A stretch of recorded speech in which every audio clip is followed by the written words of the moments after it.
HYPERFOCUS by Chris Bailey. That's the book we're going to be reviewing today. Let's get started.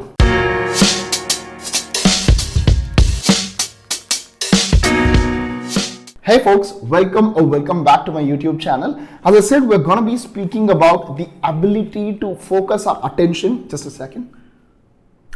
You saw just what happened, right? So I'm constantly distracted by notifications and things like that, to a level where we're not able to streamline our attention to things in hand, right? So I'm mechanically shifting to my attention towards multiple things that are around me. And this book kind of speaks about this exact problem. In fact, the cover of this book shows us how all the elements or all the attention is getting into this point of O, which is focusing our attention on a single thing at hand, and why it is becoming such a struggle to do that. And the author of the later stages kind of goes on to elaborate tactics, tools and frameworks to help us focus better, right? But before we kind of delve into all of this, it's first important to acknowledge the distractions around us and what it does to us. With all the things around us, we're constantly operating in an autopilot mode. What do I mean by autopilot mode? It's the need for constantly checking our phone, or constantly checking notifications, or constantly trying to walk away from things that we have in hand, or trying to do something else when we have things that are looming far more important or urgent in our hands. And this always happens. You're not alone if you're someone who's struggling to start the most important project of your day. And it's important to, one, be aware and recognize the fact that you're distracted, because that is where a lot of problem comes, where people don't even know that they're being distracted, or they're not able to focus. But for this, the author gives this beautiful framework about, hey, how do I know what to focus my attention on? Which is where this matrix that you see on screen is very, very useful. So on the y-axis, you have productive and unproductive work, and on the x-axis, you have unattractive and attractive work, right? So as you can see, the matrix is going to be filled up as I'm going to narrate each of these sections, right? Productive and unattractive work, right? So these are things that we don't classify as deep work, but are necessary to move things forward. For example, budget meetings at home, or budget meetings at office, or your collaboration or meetings with other teams to move projects. These are extremely unattractive if you're someone who loves deep work, but is necessary, right? It is productive in nature. So that forms the first quadrant. The second one is unattractive and unproductive work, which is the second quadrant. So these are the kind of things that happens when you want, for example, in my case, when I want to shoot a video, I'm suddenly tempted to rearrange my library. I'm suddenly kind of tempted to rearrange all the clothes in my wardrobe, or I'm suddenly super interested in cleaning up all the space around me. So this is unnecessary work, which is unattractive and unproductive given what we have to focus our attention on. In my case, it is shooting this video. The third quadrant is unproductive but attractive work. This quadrant is filled with a lot of distractions, which is you watching YouTube shorts, or you suddenly remembering this a long lost friend from school and trying to call them, or while I encourage a lot of that, it takes away the attention from what we have to do at this point of time, right? So this is all the distracting work. Whatever forms the distraction pool for you, you could fill it in this bucket. The fourth and the most important quadrant, which is attractive and productive, which is on the far right, forms the purposeful work, right? So purposeful work is the one that stimulates you in a positive way, is the one that ensures that your focus, it needs our undivided attention to get things done. And it's the kind of work that, once we accomplish, we feel like, oh my God, I have, established or accomplished something. With all the stuff in the other three quadrants, though you're doing work, though they're productive in some quadrants, they're attractive, you never have the ability to feel accomplished, or you don't feel accomplished when you do work in all these three quadrants. So I would highly encourage you to go back to your desk, organize all the things or all the projects you have into these four buckets. So once you're done arranging these projects or tasks into various buckets, the next thing is to kind of sit back and see, hey, how long can you focus on it, right? And this is where the real problem, or the problem that Chris Bailey speaks about, right? So we all have limited attention space, right? Attentional space is what Chris Bailey calls it, which is like this. And this is the project that we have. I hope you're able to see the animation on the screen, which is to fit our attentional space into the work that we have. And this is where a lot of problems starts coming in, right? For example, let's say I have to make a big presentation for a company-wide project, right? And I need to sit for 90 minutes. So what ends up happening is I sit to do this, and then I'm suddenly thinking, okay, let me just go have a protein shake and then come back, start resuming this work. And then I work for 5 minutes, I'm suddenly reminded about a to-do from yesterday, and I just want to keep doing that. And before you know, boom, there is 90 minutes that has passed and I haven't made any progress in my purposeful work, right? Chris Bailey precisely talks about the attentional residue when you're multitasking, right?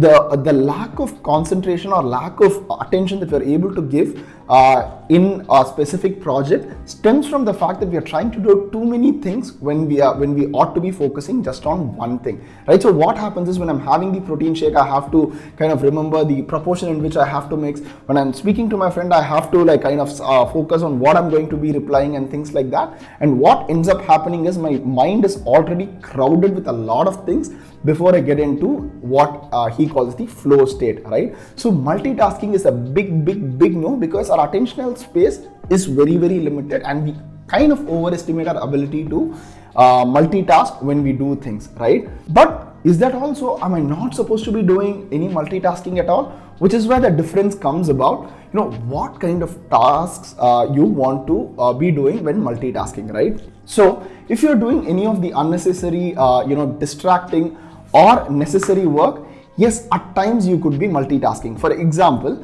let's say when I'm folding my clothes, my favorite thing to do would be to watch a series and do it so that I'm not completely paying my attention, or I'm not getting bored. When I'm cleaning my shelf, I usually listen to my favorite album so that, I'm doing it at a pace and I don't know that the time is being, how much time I'm ending up spending on this. So habitual tasks like these, let's say working out or, something that you've done for a very long time, takes up very less attentional space from our mind. Whereas something like a purposeful work which you're doing for the first time, which is something that you're doing to have a larger impact, or something that requires your undivided attention, multitasking is a big no. So that was my biggest takeaway, is to multitask only on things, or do couple things, different tasks together where you have high habituation. So this is the reason why I try to listen to focused music, or I try to listen to music that I'm completely unfamiliar with when I'm doing deep work, right? So I never try to listen to songs that I'm familiar with, because my mind kind of wanders to the visuals of the song, the lyrics of the song, rather than focusing on things at hand. So I try to keep my environment very clean and listen to music that is completely unrelated, to ensure that my attentional space is filled only with the work that we are doing at this point of time. So it's important to acknowledge that you are always in an autopilot mode. And it's also important to acknowledge the limits of your attention. So once you've acknowledged that you're always in autopilot mode, and you've acknowledged the limits of your attention with attentional residue, and you cannot probably do purposeful work with a lot of multitasking, the third step is to ensure you're focusing on hyperfocus. And what do I mean by that? So anything that is purposeful work, which is productive and attractive, I highly recommend you give your undivided attention to it. And what do I mean by undivided attention, or what does Chris Bailey mean by undivided attention? Is to lock yourself, probably keep your phone in another room, keep your desk a bit more cleaner, and set the intention. So he speaks about a series of tools that you can do to hyperfocus, but I'm going to probably pick 2 or 3. The first one being, setting the intention, right? So more often than not, when we start our work, we don't know what the output is going to look like, or what is it that we are setting to achieve, right? So before I start, for example, I tell myself, hey, at the end of this 45 minutes, I have to be ready with one YouTube script, right? So that's me setting my intention and approaching the work with full intention. Once I've set the intention, the second step is to acknowledge or observe what are the things that are distracting me, and try to eliminate them as much as possible. For example, I see that songs that are familiar to me distracts me, so I listen to unfamiliar music. I've seen that a lot of times I tend to pick my phone in a mechanical way or in an autopilot mode. So I keep my phone in another room when doing purposeful work. For example, I see that a lot of times I get distracted by desks, how my desk looks. So I try to keep it a bit clean the night before. And third, the fourth and final thing is to have a distraction notepad, because more often than not, my mind is racing with ideas about things that are not related to purposeful work. So I note all of them down. So I highly encourage you to just go back and think about, hey, what are the things that you're distracted with, and try to combat them by altering your environment, right? Because that's the one of the main things that has helped me hyper focus and give my attention to things that are very, very important, right? So is that all? So is it possible to kind of hyper focus on all your things? Which is where Author Chris Bailey speaks about how you should be hyper focusing, right? So it is not humanly possible to have like 5, 6, 8 hours of hyper focus in a day, because again, limits of our attention is kind of very limited. So for me personally, what works best is 90 minutes of hyper focus, where I'm like locking myself up in the room, keeping my phone, setting the intention, having a distraction notepad, having a clean desk, and boom, I'm able to work for 90 minutes, right? So personally, like I have read a few literature on this. 90 minutes is the maximum that I'm able to go, and is what a lot of practitioners and people who do a lot of research on how long can your mind focus reveal that 90 minutes is the max that you need to go. So one more thing that author also speaks about, which is the fourth tool that he speaks about in this book, is the ability to scatter focus versus hyper focus, right? So once you keep altering between this, your ability to focus also, hyper focus also increases. So what is scatter focus?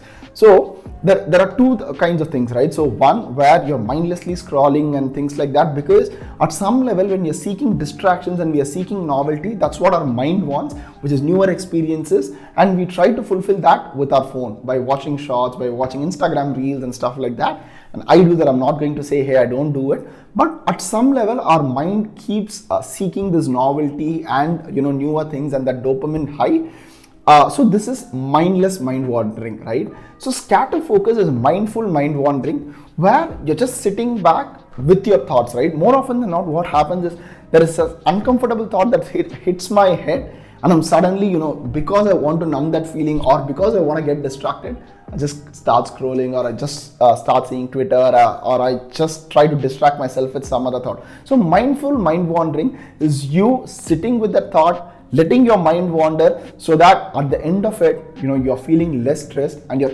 ability to hyper focus also increases, right? So these are the 4 tools that I took away from this book, which is acknowledging the limits of your attention, acknowledging that you're in your autopilot mode, setting the intention, and doing hyper focus work for anywhere between 30 to 90 minutes depending on your ability to focus. And fourth and final one is your ability to scatter focus, which is intentionally letting your mind wander around without judging it or without numbing how you feel, right? So doing all these 4 things is going to have 2 profound impact. One, you're going to get more done in the limited time that you spend doing your purposeful work, and you're going to be super tuned into the work that you do.